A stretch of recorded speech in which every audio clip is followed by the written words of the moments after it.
If you are looking for a new deck to climb but don't know what to craft, here are 7 decks that you can try depending on your needs. Hi, I'm Coach Ken, and welcome back to Dad Legend. I have 7 decks that I want to briefly touch on today that may interest you depending on your current goals.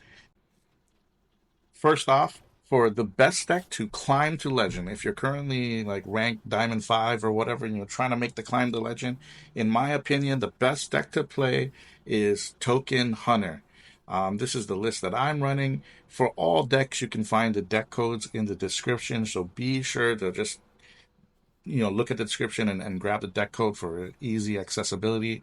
The Hunter is back. Hunter is back. Token Hunter is very, very strong. It revolves around going very wide early in the game. You're using cards like Miracle Salesman, Sneaky Snakes, Ball of Spiders, Awakening Tremors. All you're trying to do is stick 3 to 4 to 5 minions on the board. Then you use cards like Saddle Up to, make them a little more resilient, add a little stickiness to them. And then you use cards like RC Rampage to refill on turn 4 or turn 5. This card is super strong. At first, I was only playing this deck just so I could complete the RC Rampage Hunter achievement, and I completed it extremely quickly. And this card is just so broken. There are turns that you just drop this on 4 or 5, and you can just fit in your Ziliax. The Ziliax here that we're using is where he buffs all your other minions, as well as where he costs less for each minion you have in play. He is very sick in this deck.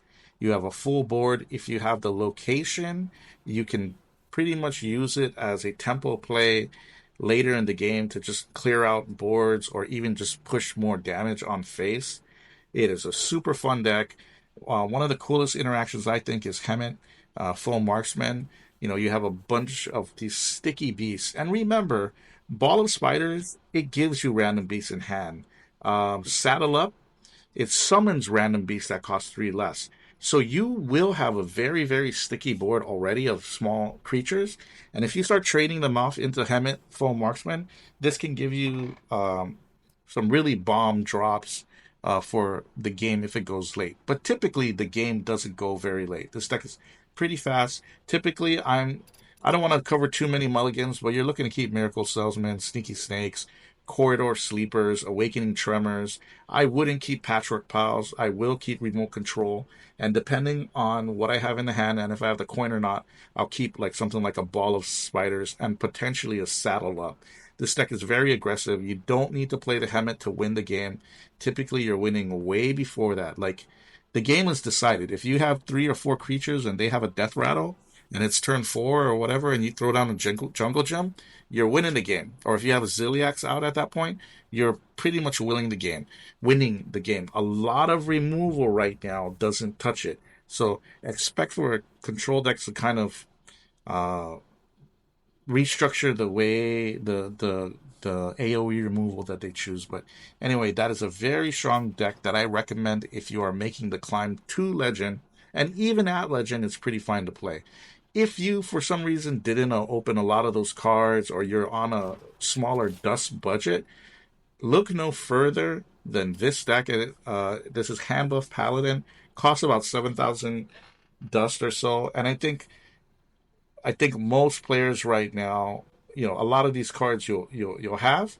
Um, One thing that's tricky about Paladin is there's just so many ways to play it. You could probably grab any 30 Paladin cards in Standard right now, and as long as you have the Shroomskavade and a couple of charge minions, you're going to be in a safe spot.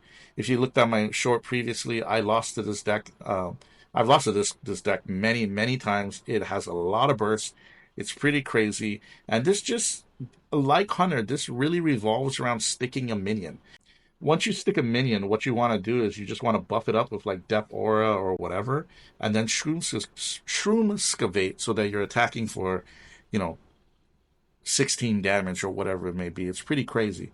And the second win con, which is even just like crazier to me, is that you have all these hand buffing cards like Grime Street Outfitter, Muscletron, Outfit Tailor counts as one. It's got crazy synergy. Where is a Painter's Virtue, this weapon? These things do the sickest, sickest things for your creature. Like Painter's Virtue is pretty much, +1/+1 3 times, right? Like you imagine getting this on your Tiger's plushie or on your miniature, it is insane value. Like it is just really crazy what a deck like this can do. You have your Ziliax in there to kind of flood the board. Nomelia, she is free. You don't Leroy and Nomelia, they're the only legends in this deck. They are absolutely free, part of the core set. Um, and they're great. They're great in this deck. So if you are on a budget, think about playing it. Really simple to play. I don't. Some people say it's fun. I personally don't find this fun at all. But games are fast, and you'll rank up very quickly. Now, if you are at Legend, you can play either of those two decks and do relatively well. Those two decks are the highest performing decks at Diamond and through Legend right now, at least those archetypes. Another deck to climb if you are at Legend already, and I would suggest this too if you just don't want to play those other two decks I mentioned, is Temple Demon Hunter.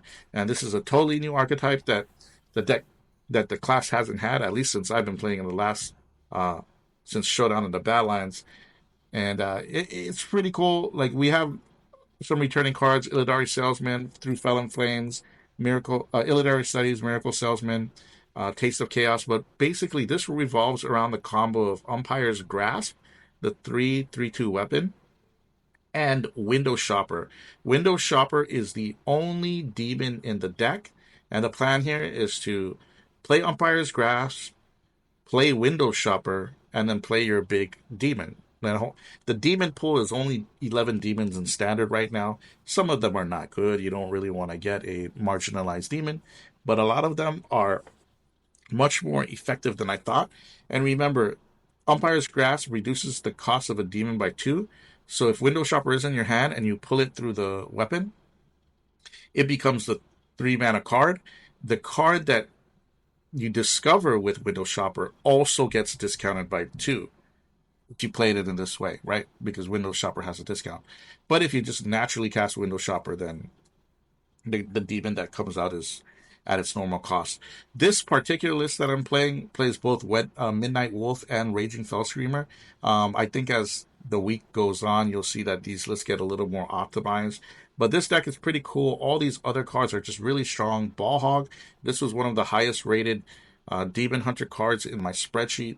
If you would like to see the spreadsheet of card analysis, I'll put that in the comments. The Saloon Broodmaster, this is kind of cheeky, just like a way to kind of get more minions. You bounce back a Window Shopper, maybe you bounce back something else. Like I don't know if it'll stay in the long run, but it's doing pretty good here. And an Instrument Tech, which I think is vital to make sure you pull your grasp early, right?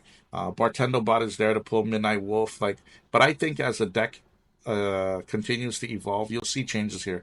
I personally don't think Midnight Wolf and Bartendo Bot really deserve the spots, but they do actually work really well in this deck.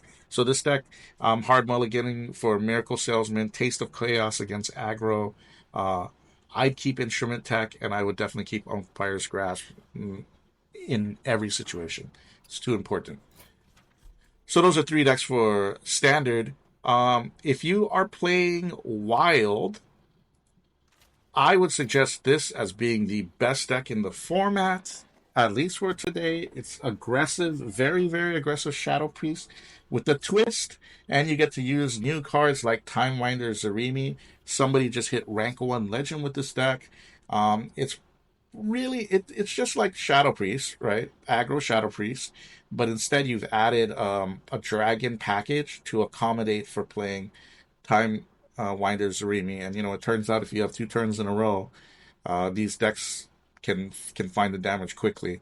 One of the cards that is really, really strong in here I don't have is Void Touch Attendant. And obviously remember that Darkship Benedictus with the Year of the Pegasus here, it's kind of rotated out of the core. So personally, I cannot build this, which is why I don't have it. That said, there is a cheaper priest list that doesn't require any new cards, and it is Miracle Priest. This to me is one of the strongest decks in the Wild format, and it is an absolute blast to play.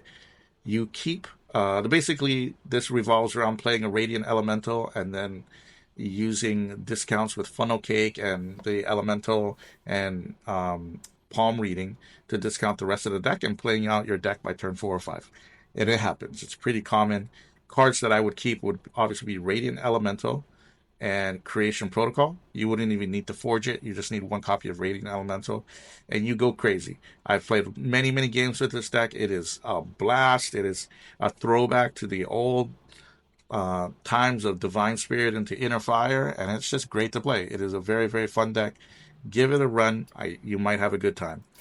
Now, there are 2 more decks that I have added to the list, but before I talk about them, do me a favor. If you like the content so far, if you like what you've seen on the channel, do me a favor. Give me a like, push the like button, maybe subscribe, or, just leave me a comment. For comments, just tell me like what deck list you're looking to play, what ideas you think need to be developed more. And yeah, we'll see. We're still so early into the Whizbang workshops expansion that there's still much discovery to be made. But that said, let's move on to the final 2 deck lists. And these 2 deck lists I just put up because I thought these were the most clever titles ever in the history of the game. So without further ado, I introduce to you Hentai Shaman. I didn't give it this name. I don't remember who on Twitter was the one to coin this phrase, but this is Tentacle Shaman. Revolves around a couple of interesting things. So obviously you got Infested Watcher that gives you tendrils. You have Chaotic Tendrils themselves. You have Eye of Chaos. Most lists play 2. I'm only playing 1 because I don't want to craft another Eye of Chaos. But hey, if the deck really just really does take off, then I'll think about putting the second one in or crafting the second one. I'm running Flint Firearm instead. This deck is super interesting. Remember that now that we have Shutter Block, your next battle cry triggers 3 times. So what works cool is Shutter Block into Tentacle. You got 3 activations off your Tentacle right off that. Remember, Shutter Block gives you the miniature Vias version 2, giving you another option, and you have Zola for even more options. It's got great removal. You got Baking Soda Volcano.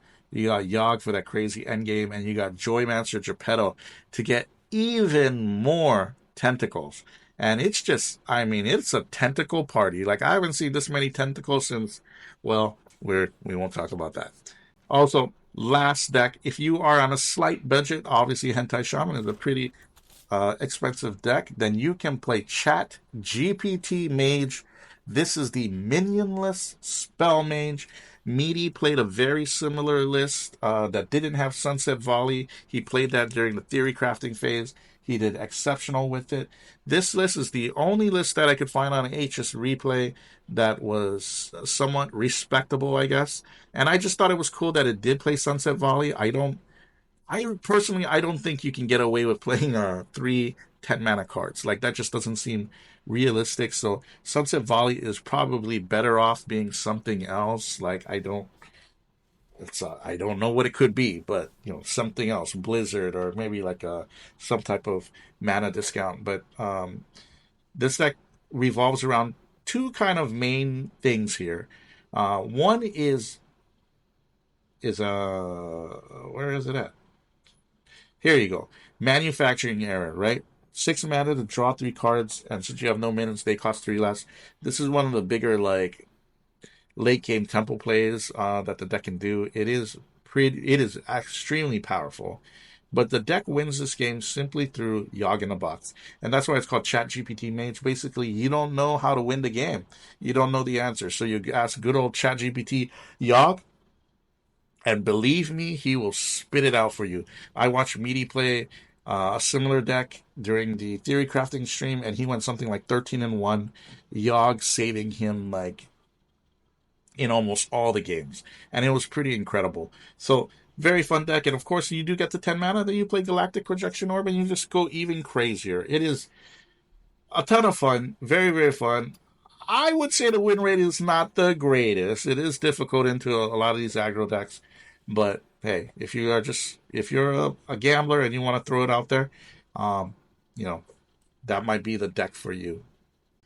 That wraps it up for me today. While I couldn't cover every archetype out there, I've highlighted a few of what I thought were the highest performing ones. Let me know in the comments what decks you're currently playing, and if you'd like a more comprehensive guide of any of these. Remember, you can find the deck codes for all of these decks right here in the description. Um, so, until next time, happy gaming.